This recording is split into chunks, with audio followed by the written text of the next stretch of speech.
Good morning, everybody. This is your morning devotion. I hope you're all having a good day so far. As many of you know, I have a few plants in my classroom.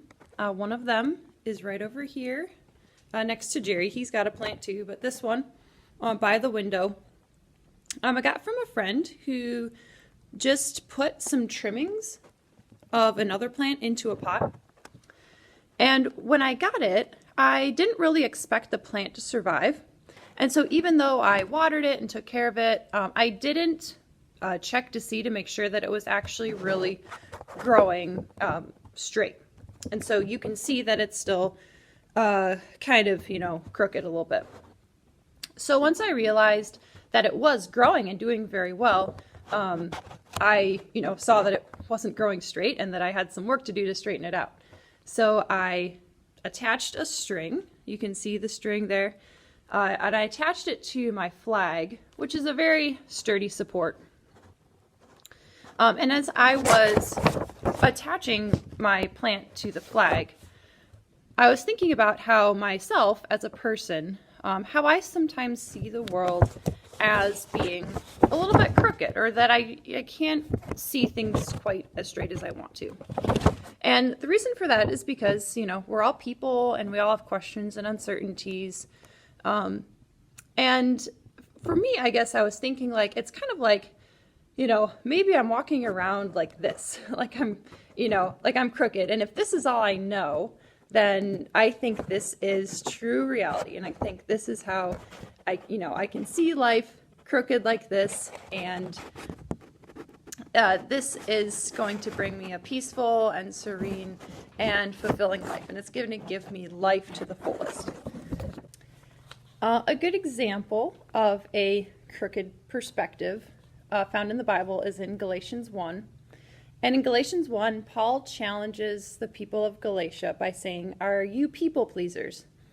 And do you believe that living your life to please other people is really going to bring you fulfillment and the freedom that God has called you to?" And he challenged them on that, though he didn't say to stop being kind to people, or to stop being responsible, or to stop being a good teammate. And he didn't say to stop caring about others. He just said, stop and consider what your motivation is. And are you doing what you're doing to try to win the approval of other people? And if so, is that seeing the gospel of Christ as straight or a little bit crooked?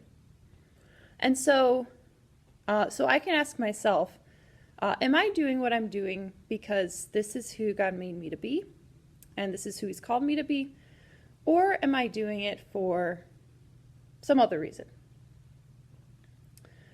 And when I find that my focus is on pleasing other people or to try to look good in their eyes, I experience more anxiety because my identity is resting in how they see me and how they experience me. And I don't really have control over that. Even if I try to please them, I can't control how they experience me. Of course, we want to be on good terms with people, but we can't, or it's not up to them to define who we are. And so when I find that I shift my focus and I allow God to straighten me up, like my tree back here by the window, I can be the person God has made me to be. And I can do that out of love and respect for myself and out of love and respect for the God who created me. Now, something that I'm not trying to say is that our worldview and our faith are all going to look the same, because they're not.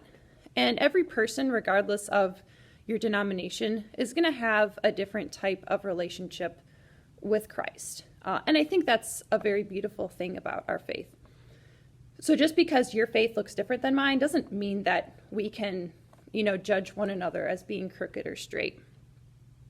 What I am trying to say is that God didn't create me to base my identity off of what other people think, and that He wants something better for me.